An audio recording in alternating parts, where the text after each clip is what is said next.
And now I want to introduce Julie Larson. Julie Larson is a social worker, psychotherapist who worked at Cancer Care, who I love, another great organization, and has worked with young adults for many years. So thank you, Julie, for being here.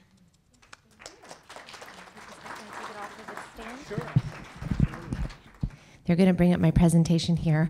Thank you for having me. It's such an honor to be here, and I always feel flattered and humbled to stand in front of all of you.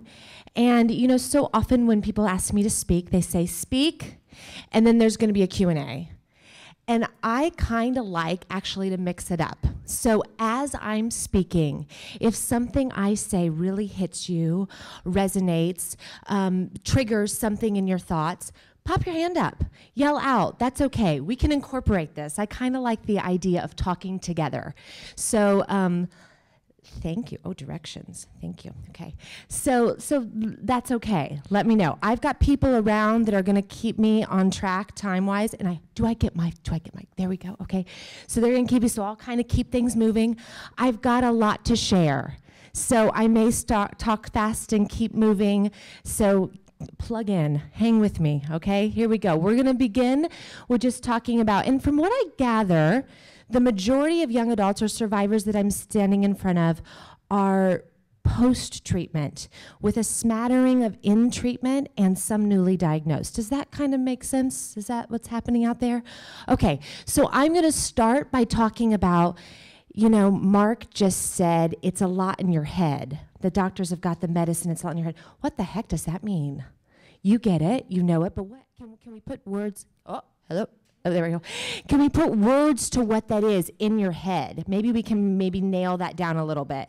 I also heard the words, you're so strong. What does that mean, so strong? Can we maybe nail that down a little bit? So let's talk a bit about the touchy-feely emotions, and then I'm going to touch on communicating with others, and then we're going to bring it all around full circle, okay? Here we go. So when active treatment ends, and some of you might have experienced this, there's this feeling of celebration. Everybody in your life is excited, they're thrilled, they're like, you know, clap your hands and we're done, flip, toss your cap, and yet so many survivors are feeling a complex number of feelings. And I want to just go ahead and identify the positive feelings, because we often talk about the negative and the not so great feelings, but so many people that sit in my office do talk about these positive things too, and acknowledging their personal strengths and deepened relationships with people around them. So there are these positive things. We don't want to forget that or, you know, minimize that. But there's also this and this. And the not so positive feelings can be that fear and the worry of uncertainty and recurrence, anxiety about, you know, what happened with my team, where did everybody go, abandonment, financial concerns, how do I get back to work, how do I start delving back into my relationships, how in the world do I go on a first date? How do I begin to have sexuality? All of these things, sexuality and intimacy and relationships and all of these questions that leave us feeling very confused and numb and full of regret and a lot of feelings. This is a quote that I had from one of my clients once. I was actually worried about getting my life back to normal after treatment. I had such a set schedule while going through treatments. I was actually worried about the stress of day-to-day, of going back to work, of all the things I didn't have to worry about when I was sick. I was so happy that I was in remission, but also sad in a way that my responsibilities would be back. Like, here you go, you're done, but then, oh yeah, life, boom, comes back. I put this slide up here because I feel as a therapist when I sit in front of people that the real experience that's what's going on there is grief. And if you take just a moment to step back and think of how you're feeling or what's going on inside, how does it sound to use that word loss and grief? And that there's pieces of who you felt you were or what had been happening in your life that don't feel the same or feel gone. And so if we use the word grief, and just to do a little psychology 101, I use an acronym, DABSA: denial, anger, bargaining, sadness, acceptance. DABSA. So here are what those feelings are and what that can kind of be experienced as. And to just take this a step further, often when I sit with people, I find myself saying a lot, when I hear stories and I hear where people are in their head, that many people get stuck in the dab. And I'll say that, I think you're stuck in the dab. And what I mean by stuck in the dab is you're stuck in the denial, anger, and bargaining. This did not happen to me. I can still do all those things. No way. I am mad as hell that this happened to me, and I'm pissed, and I'm angry that you are not touched, and you do not get it, and you do not understand. Nobody understands. That's anger coming right on out there. It's appropriate and understandable. And then bargaining. If I now change my lifestyle, if I now do then I'm going to be safe and I'm going to be okay. And we stay right there in the dab, and sadness is really so hard to tolerate and to handle. So a lot of what happens in my office, what happens in a psychotherapist office, what happens in counseling is how do we tolerate, how do we understand, and what do we do about the sadness? So here are symptoms of grieving. If this list makes sense to you, you might be grieving. If that's happening, that's loss. What's the difference between grief and depression? Well, there's a lot of differences in things, but I think that's maybe important to know because in our culture, in our world, we throw around these big psychology words, depression and anxiety, a lot, very flippantly, and they actually are diagnoses. Depression has similar feelings, but depression also always comes hand in hand with feelings of negative self-talk, with self-worth. And so what I mean by that is, why even get out of bed today? Because no one wants to see me anyway. Why go to work? Because I'm not good there. And if you think about it, you can recognize grief without that. Someone could be incredibly sad, heartbroken, just aching, crying, upset, but they still believe they're a good person. They still do recognize there are people that love them and respect them and want them to be around, that are there. Then I'm not hearing depression there. Does that make sense? Does that kind of I'm seeing some nods. Okay, I think it's good to know that. If you do recognize the other, then that's something to talk to your doctor about, something to talk about, because depression can happen through this too. But let's go back to stuck in the dab and how do you get through sadness? So sadness is a very big feeling. It deserves time at the table. There are no good or bad feelings. All these feelings are natural and okay, but what do we do with them? And sometimes so I'm going to ask some questions. And when I ask these questions, what I'm requiring or asking of you is to sit back and kind of think about this for yourself as you sit here today, so that when you go home or as you're sitting here right now, you can kind of start to formulate, how do I take care of myself? How do I begin to think about this? What helps you feel safe enough to be really sad? Because sadness feels very vulnerable, right? And I hear people tell me things like, if I let this sadness come, I'm never going to get out of it. I'm going to slide down this slippery slope and I'm going to be stuck there. Or it's very, very dark and I'm worried that I will never not feel sad. So there's that makes me feel very vulnerable. It's very scary. So what helps you to feel safe enough to feel sad? Is it certain people? Maybe it's a mom or a friend. Maybe it's not those people. Plenty of people often ask me in my office, Julie, I'm never crying in here with you. That's okay. Plenty of people float canoes in my office. Lots of people cry in my office. But a lot of people don't, because sometimes I think these big feelings people experience very privately, alone. And that's okay. I hear a lot of people cry to sleep, get in their bed, and it's comfortable, and it's safe there, and they cry. Is that where you feel safe? There are a lot of people I've learned who cry in the shower. I don't know if you might be one of those people, but I hear of a lot of shower crying. And where is it that you can just let it come? Because you need to know where that is, because those tears, that sadness, it's important. It needs time. Pay close attention to what, and then the other thing is, and here's the other thought I want to just plant in there, seed. What thought, because feelings and thoughts are very connected, what thought is it that stops the crying? Did you just fall asleep? Maybe. But, or did you say, I got to get to work. I got to button it up. I got to get to work. What is that thought? I got to, put on my makeup. I just got to get moving. What is the thought that stops the crying? Because that's pretty powerful, that thought. So we need to build its muscles. What are you thinking about? I got my kids in the other room. Oh, they're important. Okay, so that's helping you through this sadness. Whatever that thought is, those are your subway straps. Those are the things you're holding on to that are going to help you not fall down into the chasm of sadness. What is that? Anger. Sadness kind of to me feels low, like just sink. Anger is energy. It's got a lot of energy. Would you agree? Have you felt anger? Do you recognize the energy of anger? So anger's got a lot of energy. And you can't meditate and do yoga with anger. It does not work. You can go to the gym and run on the treadmill. You can yell. You have to give anger a place to go. So you need to know where are you going to do when you feel anger? Like, who are you just going to tell off? And interestingly, people tell a lot of people off in the shower. What is happening in the shower across America? But who are you yelling at or whatever? Like, where are you going to do with this anger? Because you got to let that one come too. Again, no good or bad feelings. Anger's fine. But where are you going to let it come? Where is it safe? Do you know your triggers? So that's something, and each of you are different. All of you are different. What is it that just sets you off?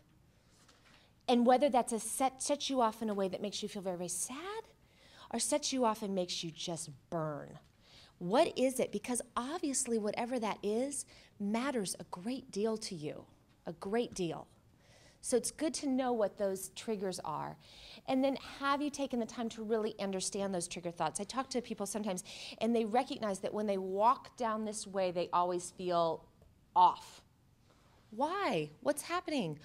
Oh, I passed the diner where I always had lunch after treatment, and it makes me feel like separate or different or brings me back.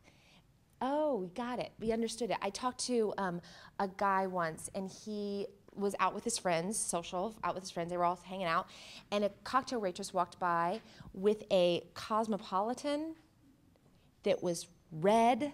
So that red liquid made him think of Adriamycin. Adriamycin, isn't that the red one, right? Yeah. And he about lost, just seeing the cocktail waitress walk by with that Cosmo was it. So what, can you figure it out? Can you pay close attention? So what I'm challenging you to do here is to pay close attention. And that's really what coping is. It's paying so close attention to, oh, there's something going on here. Why? Have I passed? What's in my head right now? What feeling head? What's going on here?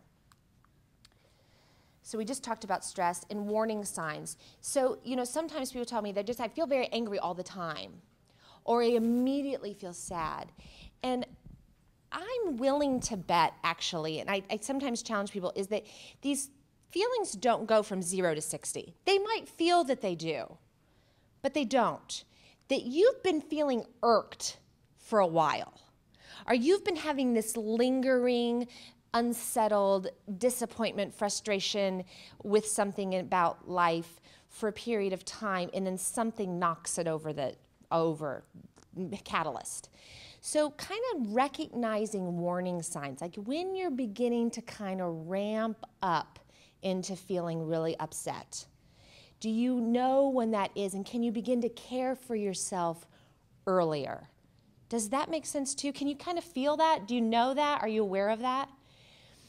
I don't know who each of you are in the audience, and what I mean by each of you are is because I kind of categorize when I sit with people that there are people that are thinkers and feelers.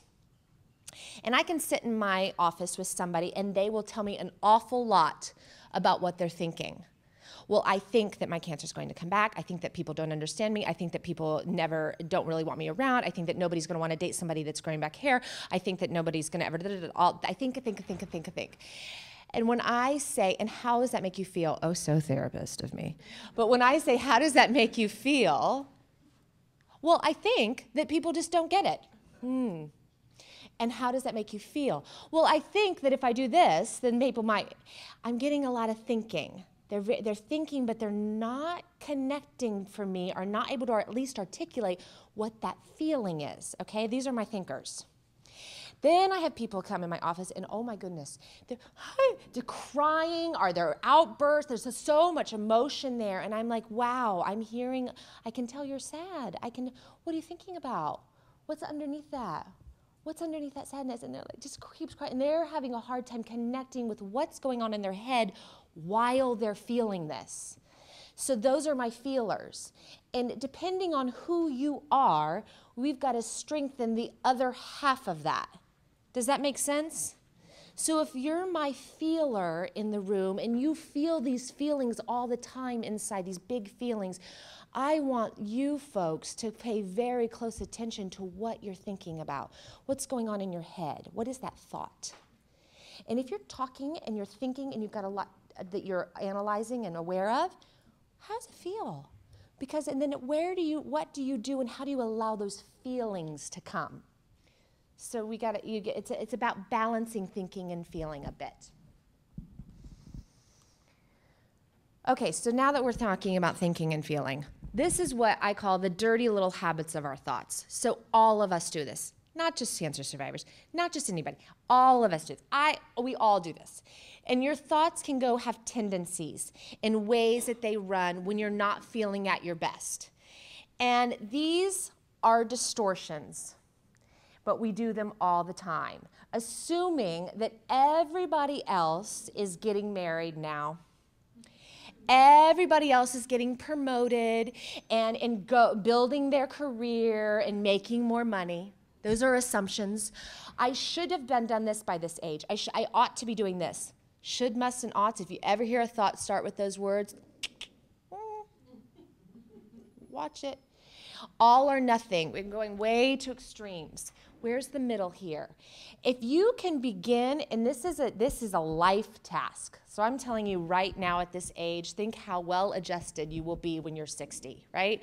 But if you think about this right now, if you can begin to identify what your tendencies are, because we don't do all of these, you might recognize, and there's more than these, happily.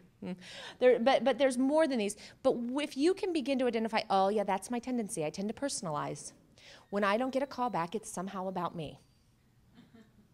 Well, maybe the person didn't have time that day, or maybe they lost, who knows? Maybe they haven't even heard the message yet. Maybe they're out of town. Maybe their phone died. So if you can figure out for yourself what your tendency is and then begin to catch it, sometimes I use the analogy of driving down a busy street, and if you're just not paying attention to these thoughts, you're just flying through stoplights. But if you can begin to even recognize, oh, there's stoplights. Those are your dirty little thoughts. Those are the tendencies. Those are the ways that you do. And just recognizing that there's stoplight is a big, big event. You might still run the red light. You might still go through it. But at least you know, I did it. I made an assumption. I'm completely thinking in extremes. I'm aware, and I'm still going to think that way because I don't know another option. But at least you recognize that you're doing it. Then the next step of cultivating this and taking care of yourself is to begin to stop at that and decide, I don't have to think this way. Something about this thought is not completely accurate. There might be other options here. There might be evidence that leads to other things here. So that is I'm asking you again, paying attention. Paying attention to what's going on in your head. Taking care of yourself, also, this is an activity. And a lot of times I usually have printed these out, and I don't have that right now. So now I'm going to make you do this in your head. Or if you have a piece of paper and pen right now, you can sit here and just doodle and write it. This seems so obvious. This seems so, elementary. But what do you do to take care of yourself? What is it that you do? And consider your 5 senses. And I know that maybe some of the first things you're going to put on that list are the things that we always say. When I take care of myself, I eat a salad and I go to the gym and I take a walk. These things that our whole culture wants us to do. And I do agree that exercising and diet and all of those things are good. But I'm really interested in what is unique to you. What's really interesting about something that when you do that, you feel better? I have had people tell me things like, I very much enjoy wandering the cultural aisle, international aisles in the grocery store. Interesting. That made that girl feel really good. She liked it. She kind of got lost in it. Who knew? I had another girl tell me once that she liked to sit, we're in New York City, she likes to sit in Starbucks and just watch the people walk down the sidewalk, that's nice for her. I like that. Tell me, figure out what is so this is again watching. Oh, when I'm in my car and that song comes in and I sing it at the top of my lungs, I feel great. That's one of your tools. That's one of the ways you care for yourself. So have that song on ready to go because that helps you to feel better. What is it that you do? And sometimes it's good to know that some of these things that you can do in the middle of the dark of the night because you can't go to the gym then. What do you do in the middle of the night? I don't know. What would that be? What do you do when you're sitting at your desk at work? What can those things be?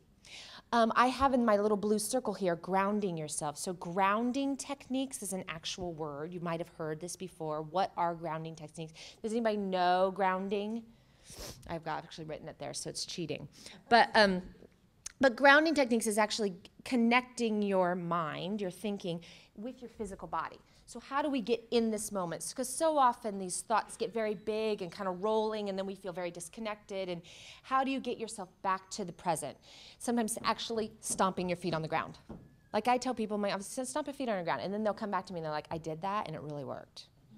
So think of that. If you begin to feel the overwhelming feel of these feelings, can you take a deep breath? Can you breathe? Can you deliver? What are you doing in that moment?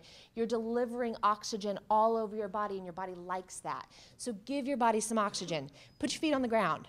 If you're sitting down, stand up. If you're standing up somewhere, take a seat for a second. If you're inside, maybe you need to get out. If you're wandering outside, maybe you need to get out. You need to change it. How that kind of brings you back to present. Sometimes that can be very helpful, just those simple little things. Okay, so who's out there for you? Who's in this world? There are healthcare professionals. You know many of them. They've been with you along the way. What are they good for? Well, they have an expertise. They have a training in this. They have tips and information. They can help you along. They can kind of facilitate, challenge. That's their job. To not necessarily be your friend, so push you, but be supportive and understanding and available to you. Peers and others who get it. So when you sit at a conference like this and you connect with other people that have had treatment, they're not all going to cope in the same way as you. Everybody has differences in that, but they have a different kind of understanding than maybe the healthcare professional who's never had cancer, right? They're living it. They're going through it. They get it. So that sense of understanding. Friends and family, and sometimes this group can be incredibly supportive and sometimes like, oh, I can't talk to my family. They don't get it at all. But friends and family have a historical relationship with you. So they have known you always. They know how you are. They know what you need. They know what you do when you have a thing. So sometimes that can be really helpful because they can help to remind you of what has always been helpful, what has always worked. I have a little thing that I do, and I mention it every time I talk, and people are learning it more and more. This is called what I call categorizing your people, and FDR, okay? So I want everyone to think FDR. You're going to do another activity right now. FDR. Why FDR? I don't know. It's easy for me to remember. There's a president, there's a highway, FDR. So there you have it, FDR. Think of all the people in your life, all of them, your friends, your family, your coworkers, your cancer team, everybody in your life. Who in that list are your F people? And those are your feeling people. And your feeling people know exactly what to say or not say. They can tolerate big emotions and care for you. They're probably equally able to celebrate and cheer with you without being jealous or competitive. These are your feeling people, and they are few. They are rare. And if you have more than one hand, I would be stunned. I'm thinking it's less than 5. Those are your Fs. They're good to know. You know who they are immediately. Your D friends, FDR, your D friends are your doers. So these people also care a great deal about you. But they are a bit uncomfortable with those feelings. They don't know quite what to say or how to respond. It's a lot for them, makes them feel a little off. But they do care about you a lot, and they want to show that, but they want to do something for you. So they want to, they want to help you out with some dinner, or they want to be available to help with your kids if you need that, or they want to do something. So you need to go to these D people when you need something done. D. R, FDR. R stands for respite.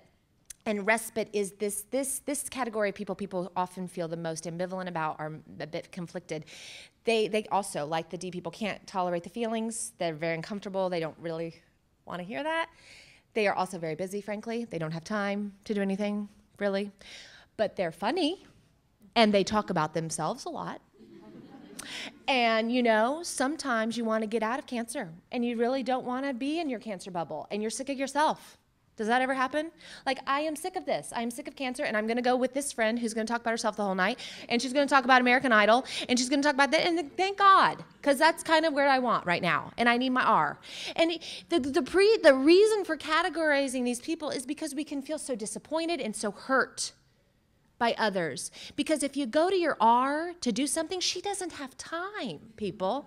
She has a lot to do. But she will let you escape. And that's good. That's her value. Her or his. I don't know why that's the value of that person. You just need to know what category they're in. Don't go to a D with your feelings. Don't go to a D with your feelings, because they just want to do stuff for you, but they can't handle the feelings. So think of that. Categorize your people. Get them in the right spot. So that protects you. This is about finding people your age. You're doing that right now. So communicating, let's buzz through communicating real quick, okay? Communicating, the first step of communicating is knowing yourself. So we've already been talking about that. How in the heck can you communicate to others if you don't personally understand what that message is yourself?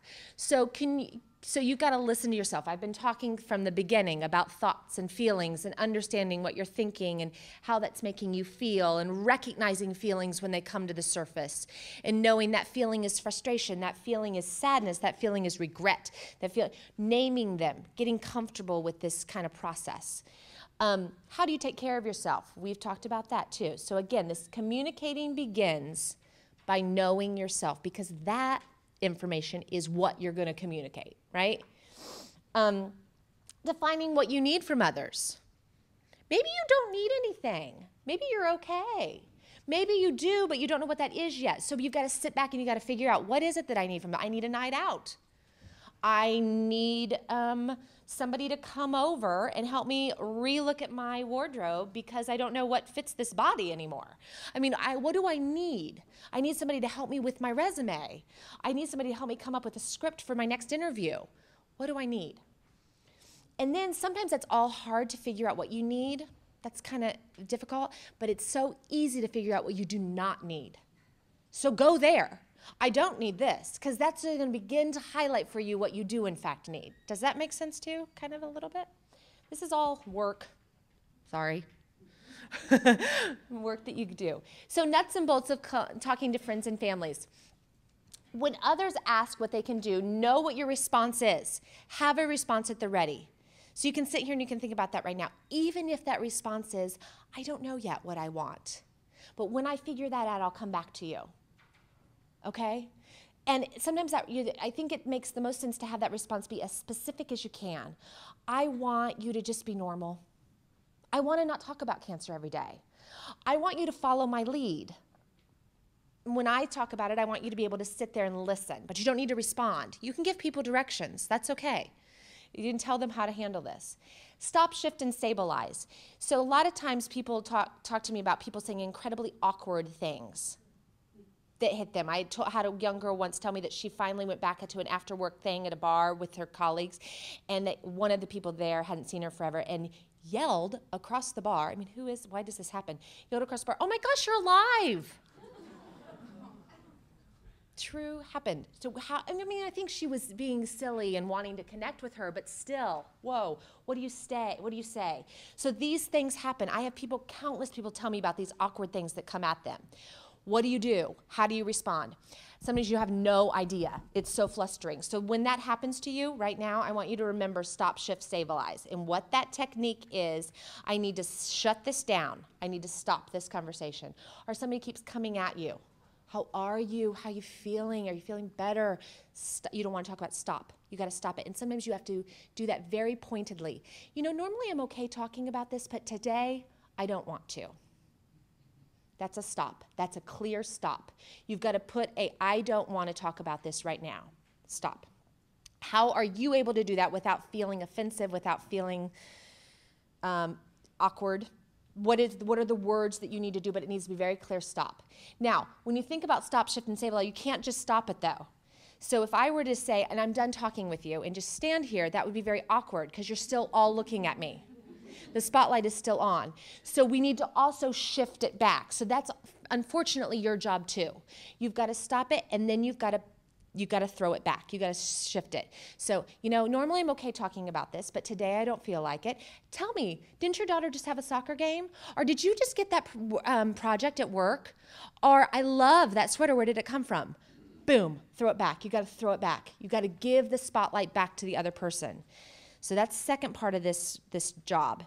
And then now, hopefully, this person is rambling because they're embarrassed and they got the message, or they're talking about themselves, or they do have a lot to say about their daughter at soccer. Who knows? But they're now talking. You're still rattled. You're still flustered because they just yelled, "Oh my God, you're alive."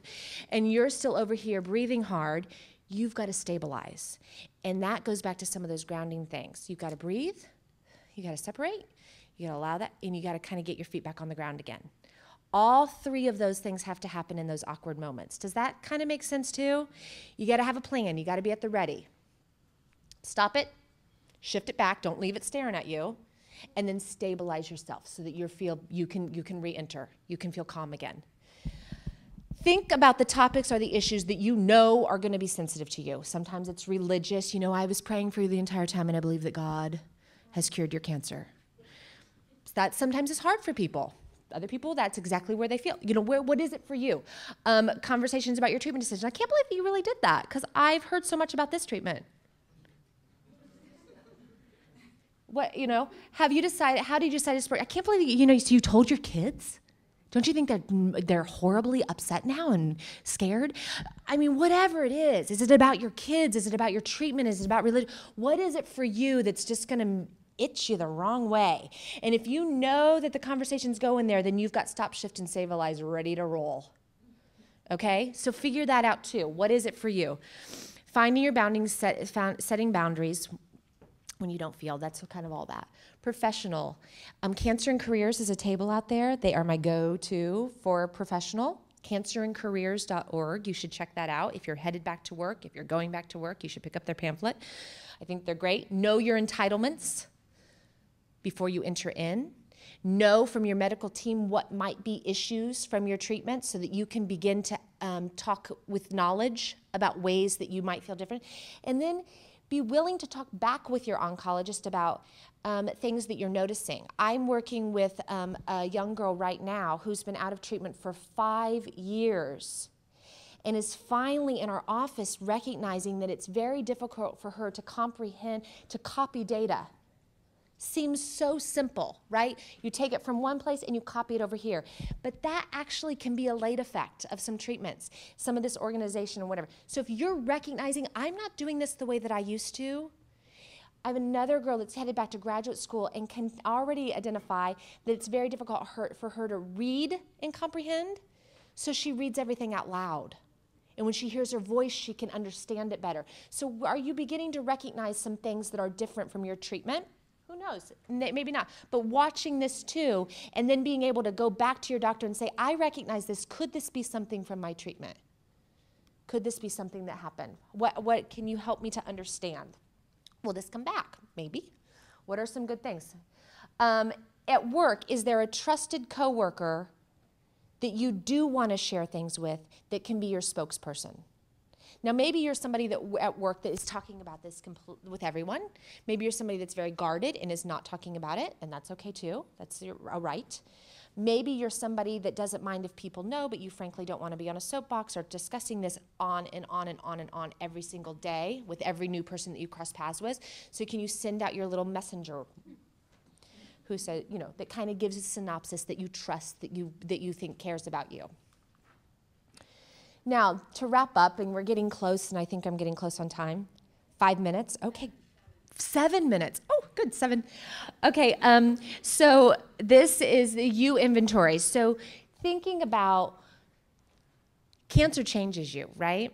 And so often I hear people talk about BC and AC, before cancer, after cancer. And I hear that, and I'm understanding that because there is a very life-altering impact of this experience. And I think there's something to honor about that kind of separation. But I also believe that you're you. And there's a lot of you that is a through line here. There's a lot of change, but what about you has not changed, is not gone? What about you has always been there and you discovered in a really powerful way? Thinking about the you inventory, what qualities would you want other people to know about you after having gone through this? What is that? Did you learn anything new about yourself? I never knew I was this organized. I never knew I could tolerate that level of frustration. What did you learn? What is it? I never knew that my friends or my family were this incredibly supportive of me. Whatever it is, what did you learn? Would any of these qualities that you learned about yourself or you learned about your ability within relationships benefit you? Give you something more to lean on? I can listen to people differently now. I can hear their emotion in a new way. I have a different perspective. Perspective is such a key word I hear again and again and again. What is new? What has changed about you since you were diagnosed? And how do you begin to share this? How do you begin to let people know? Is it with words? Because we don't always have to communicate with words. You can communicate non-verbally. You can communicate in different ways. How do you begin to let people know about this new piece, these new pieces of you? What's new? The stuff inside of you. Understanding your personal meaning. That's a tricky one, right? Like personal meaning. What does this mean to you that this happened in your life? Is that important to find? Maybe not today, maybe eventually. Just a little nugget to plant there, think about. Beginning slowly and gradually to allowing yourself to hope and dream. I think that's tricky. It's hard to begin to look forward. How do you begin to slowly give yourself permission to do that and to kind of believe and to hope in a future? Every feeling matters. Cancer has a way of educating you about you. Think back, rename the experiences, use some of those skills to your benefit. How do you kind of do all of those things? And then sometimes that's all very hard. So one of my final activities is when you're thinking about this new you or this you now, are there people, I call this a role model search, are there people that you admire, that you think highly of, and why? Because there's something informative about that. Because if you admire them or you think that they're great or you think that they're impressive or something, there's something about that that you want within yourself. And this can be somebody that you know and it can be somebody that you don't know. For example, my person that I really kind of like, I think she's neat. I've never met her in my life, but I watch her on TV and I'm like, she seems quite nice and smart. Diane Sawyer, I think she seems great. I don't know, I've never met her in my life. But like, what is it about her? I don't know, there's something I want there. Who is your person? There's other people too, the people that I know. But like, who are people in your life that you kind of aspire to? Can you borrow some information? If you have nowhere to begin with how I am or who I am or how this changed me, who do you look to? Because there's information there. Affirmations. Affirmations they cross a line, and I always tell people to avoid the cheesy factor here. But affirmations are a tool that you can do privately, and when I do this, I talk about the very sacred process of this, or I think of it as honoring you, so that I think it's private. Who are you? I am is a statement of you. I am this. I can is a statement of what you are able to do. I can do this. And I will is a statement of where you're headed. Can you make answers to that? Maybe you can make multiple ones. And then can you say those things to yourself? And when I say resist the cheese factor, I am not talking about cheerleading. And I am not talking about Pollyanna and standing in front of a mirror and being like, I am, I will. No, I am really talking about honoring yourself and believing in you and recognizing that there's something of great value that you have there and owning that privately, personally, uniquely. What is that? Finding the answers to those statements. So these are writing your affirmations, saying them again to yourself, believing them, tweaking them, altering them.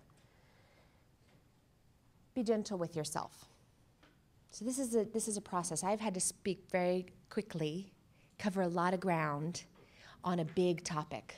This is a process. This is a lot. What I've just said in the last 45, 50 minutes, it can be weeks and weeks of me sitting in an office with somebody.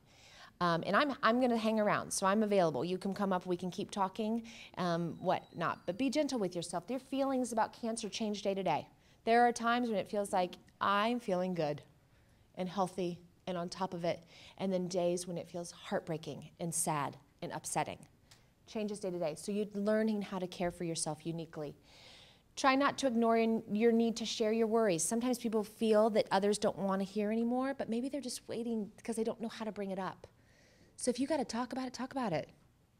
If you need to share it, share it. If you need to tell people exactly how to respond, I'm going to tell you that I'm scared to death and I'm worried about this and I don't want you to say anything. I don't want you to make it better. I don't want you to respond. I just want you to listen. You can say that. It's okay to be able to talk. Because often talking with others helps you hear yourself and process that through. That's one of the benefits of therapy. What happens in a therapy room? Well, you talk a lot.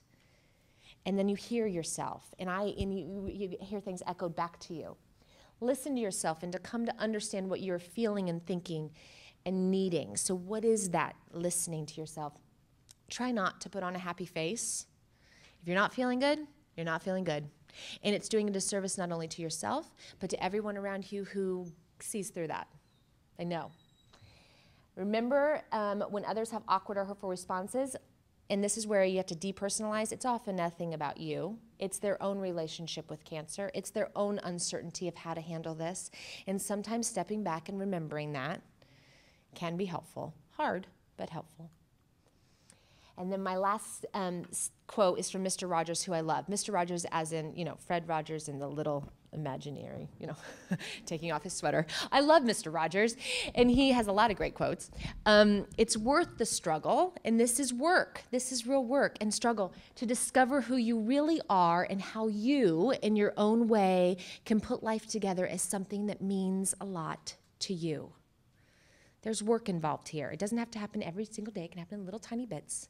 But when you feel it, is there a way that you can think about it or assess, step back? Okay? I think that's the end of my time. Did I hit right on time? All right, good.